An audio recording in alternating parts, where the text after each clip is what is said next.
ईद उल अजहा करीब थी। गांव की गलियों में हर तरफ जानवरों की रौनक और बच्चों की खुशी सुनाई देती थी।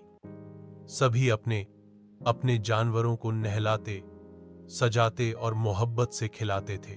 लेकिन गांव के कोने में एक छोटा सा कच्चा घर था, जहां 10 साला आरिफ अपनी मां के साथ रहता था। इसका बाप कुछ साल पहले एक हादसे में वफात पा गया था। मां कपड़े सीकर मुश्किल से घर का खर्चा चलाती थी। आरिफ रोज बाजार जाता, कसाई की दुकान के सामने खड़ा होकर सोचता कि शायद उस बार वो भी कुर्बानी करेगा। वो भी चाहता था कि उसके घर के सामने बंधा हो एक खूबसूरत जानवर, जैसे दूसरे बच्चों के पास होता है।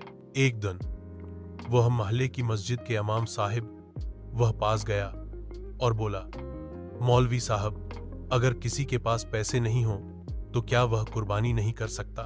मौलवी साहब ने मुस्कुराकर जवाब दिया, कुर्बानी सिर्फ जानवर की नहीं होती बेटे, असल कुर्बानी दिल की होती है। अल्लाह नियत देखता है, हैसियत नहीं।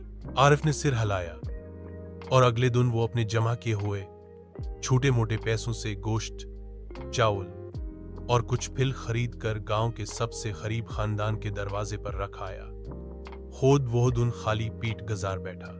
मौलवी साहब ने जब यह सुना तो जुमे के खुतबे में कहा, आज इस गांव का सबसे बड़ा कुर्बानी वाला वह बच्चा है जिसने अपने हिस्से की खुशी दूसरों पर कुर्बान कर दी। गांव वालों की आंखें नम हो गईं और आरिफ के चेहरे पर एक रोशन मुस्कुराहट आ गई। हमारे चैनल को सब्सक्राइब करो।